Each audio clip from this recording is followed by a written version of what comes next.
கூடலூர் வரைக்கும் ஒரு சின்ன வேலை இருந்தது. அதனால் நான் மசனகுடியிலேருந்து கிளம்பி கூடலூர் போகும்பொழுது பார்த்தீங்கன்னா, யானைகள் வந்து நிறைய சைட் ஆச்சு.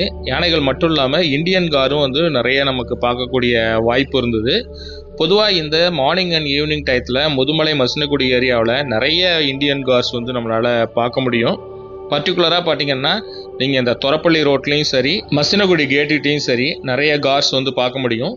நாம் அப்படி தான் தெப்பக்காடுலேருந்து தொரப்பள்ளி போகிற ரூட்டில் பார்த்தீங்கன்னா, யானை ஒன்று நின்றுட்டு இருந்தது ஒரு டஸ்கர் ரோட்டுக்கு பக்கத்துலேயே.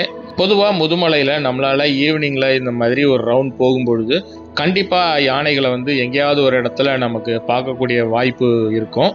ஸோ அப்படி தான் நம்ம போகும்பொழுதும் நமக்கு யானையும் பார்க்க முடிஞ்சுது, காரும் பார்க்க முடிஞ்சுது.